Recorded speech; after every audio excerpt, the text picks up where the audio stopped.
a little over $100, and they are durable enough to drive over. Guys, do you think rock lights are only for posers? Only people that occasionally off-road or just maybe like to look cool going to the mall? Personally, I think rock lights are a pretty good safety feature. And that's why today we're gonna be installing these Suparee LED rock lights. And we're gonna see how easy these are to install. I'm gonna be pretty critical of things like ease of connection, if there's enough wire, different things like that. Above all else, we just wanna know how bright they are, how well the app works. So without further ado, let's get into it and let's get these things installed on this vehicle. In your rock light kit will be either a 6-pod rock light kit or an 8-pod light kit. You're gonna have one connector to your battery, which will have a switch mechanism, one remote control.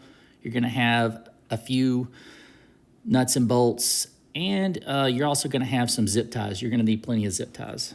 They also include a few adhesive backings, which are double-sided, and they also include an instruction manual.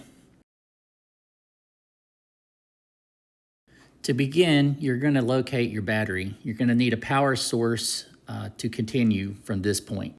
My battery is on the driver's side, and you are going to be connecting your power source to your control box. And I'm kind of getting a game plan here as far as how that's going to connect. So I'm choosing to connect on the driver's side to my battery, drop the power cord down right behind the front tire, and then connect that to the control box. Now the control box then has your 8 wires, which will connect to your actual lights from that point. This, which connects to that little piece right down there, can easily be dropped right back in here, right behind the little inner fender liners on the front. So I guess we'll start here at the front, work our way down, and then try to figure out what I have left to work with on the passenger side here in just a few minutes. So let's get into it. All right, for light position number 1, I chose this little area right here next to the front skid plate.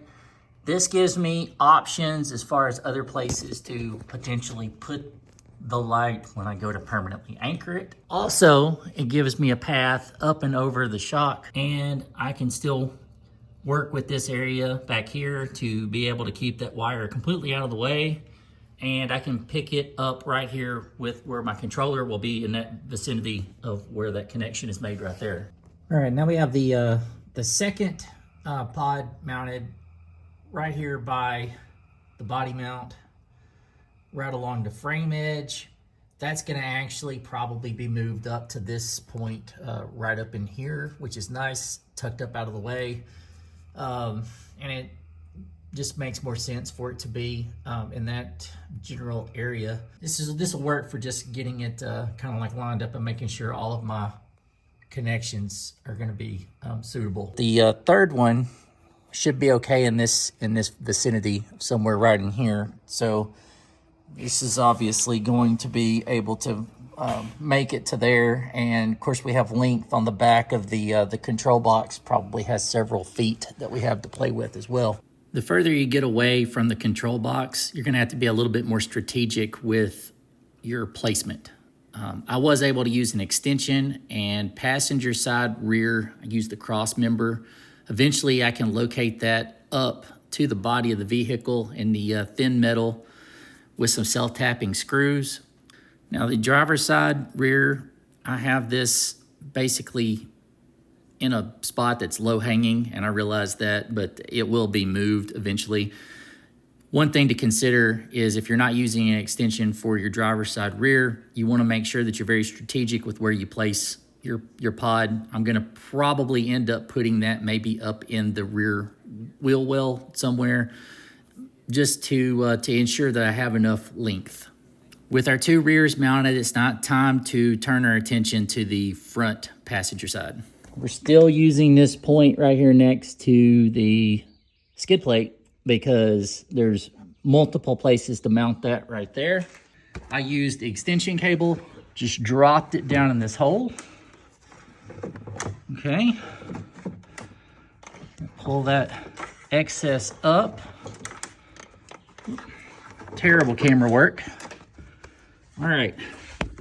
Probably get an additional zip tie right in this general area. We're gonna go underneath the air induction, go along through here, and then drop right back in there and connect it with the other light on the controller. Well, I was right in the big middle of this install, getting these Suparee rock lights installed on the Raptor, and I had to stop in the middle of what I was doing to go run an errand, and I was getting ready to put the two lights on the passenger side, and I ran over them. The lights are fine. Not only are they dust-free, the housing cover will help dissipate heat, keeps the water out, everything else. They are extremely durable. You can see the little lights protected in there, but yeah, I ran over it with the Raptor, and the lights are fine. I knew I had messed up, and I expected to just find actually shards of glass and just mangled up pieces there because they were kind of stacked on top of each other, but yeah, honestly, they're okay. So I'm gonna finish my last two hookups here and enjoy the rest of the video. All right, I'll show exactly how I routed the wire here in a minute, but I chose the exact same mounting point on this side, even though it's questionable whether or not this light will work since we ran over it. Holding off on getting the path of this one going across. We're going to go and use the cross member as well. I just have to make sure. I'm going to go ahead and put this in place, hook all the other lights up to it except for the one we haven't mounted yet. And I just need to see if I've got enough reach to go across the big skid plate that runs right across that cross member and be able to reach at least to this side, because if I can, they'll be able to share the same pathway. There we go. Let's get this thing installed. All right, I'll put the controller here. This is just because it's got a little bit of a recess here with the brake lines. I figured this would be just a good spot just to make sure I've got enough reach for all of my lights and everything. What we're doing now is I've already moved the connector wire for the controller is right up at the front where that spot drops down to the front of the tire. Let's see. The only thing I guess at this point that I'm really concerned with is whether or not I've got enough to get these to the back and then still have enough wire to run across.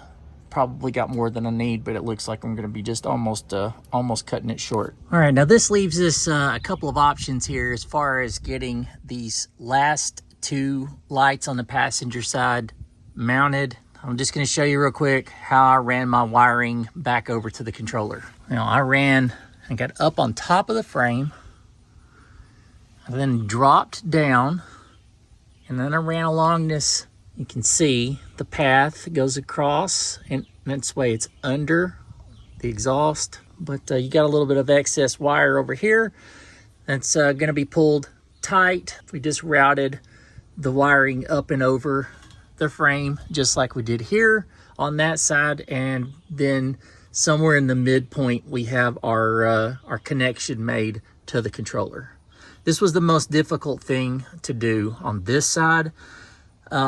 Just because you've got to go underneath the vehicle in some manner in which to connect. Now, all of my other connections, the front passenger and the rear passenger, everything else is connected on the pinch weld along the frame on the driver's side. After successfully mounting all the lights, we are now ready to give it some power. And due to just the circumstances of having a few lights that are have some suspect wiring at this point because I backed over them, I am going to just, since this is a fuse connection, I'm going to find a ring terminal and a ring terminal for the ground. And I'm just going to wire this up And I should have enough cable, I think, to reach the controller, hopefully. If not, I'll have to get some, I'll just connect some wire. We'll make it work, but we want to see what this thing looks like. All right, we've made a rudimentary but safe ground and positive. We've dropped our cable down in here. We're fixing to connect that to the control box. We should be effectively ready at that point. So let's go get our remote control. A little paperwork. We'll download the app. Let's see what these things can do. All right, so here's our connector. Connector dropped. Connector connected to the control box. Turn that off for a minute. Make sure we're still off, yes. Now we have a supplied remote control here. We're going to take that little piece of plastic out of the bottom, and then our batteries will be activated, and we can control every function here. In addition to that, let's download our companion app. With the supplied instructions, you will search your QR code from there. And once you have that, you turn your settings on to be able to find your Bluetooth device. You can operationally work it with your phone. For the sake of the video, it's going to be hard for me to do that. I may go get my other camera just so we can maybe see some of the cool things that it can do. We got power, I believe. The remote that they provide, I tried to use this right after I first got it hooked up, and that was prior to trying to use the app. I couldn't get it to work, but now it seems to be working. I have no earthly idea. Really weird why it would just randomly decide to do that. Really have to kind of mash the buttons. And I like the app a whole lot better, but it's available.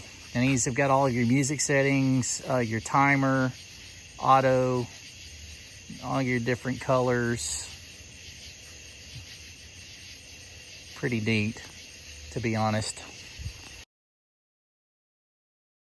Let's just show real quick a few features, and I mean, they are really, really bright. Now, I was having some issues right at first, even though it was selected all the way bright on the app.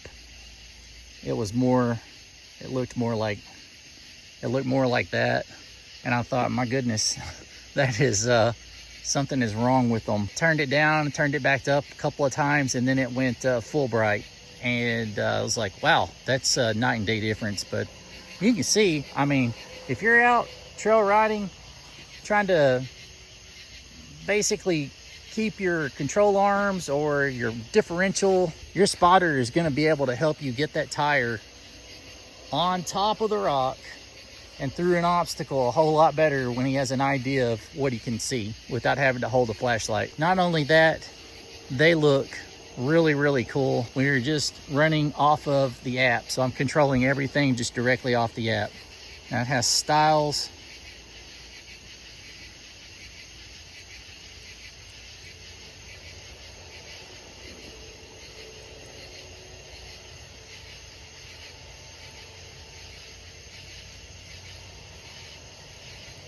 We have music feature. This is the mic feature, so basically as I am talking, it's changing through the color sequence. This would also work if you had an external speaker or anything like that. I think this is actually it's a pretty neat feature.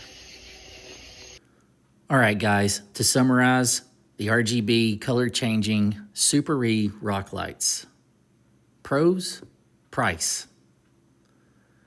And at that price point, durability, just cannot get over just how durable they are. 3, the app. The app is amazing. And 4, installation. It was a breeze. Now, it wasn't without its flaws. And again, we were nitpicking. But number 1, packaging. I think the packaging could be a little bit better. Some of the washers and small screws were trying to come out of the box. 2, hardware. I think there should be different types of hardware included. Something like self-tapping screws. 3, wire length. Although we made this work, it would have been nice to have had a few more extensions. Overall, I'm extremely satisfied with these rock lights. They are a game changer at their price point. Now, you may notice in a few frames that you see one of my rock lights is a different color. That was totally, I'm pretty sure, from backing over the lights. Got a little bit of damaged wiring. I had one that was just not receiving a signal at all. And I believe that that is what is keeping that one from changing colors in sequence with the rest of them. Check out the description. You can find your own Suparee rock lights. I totally think you're going to be in love with them just as much as I am. Thank you guys so much for watching the video today. And please don't forget to like, subscribe, and drop us a comment.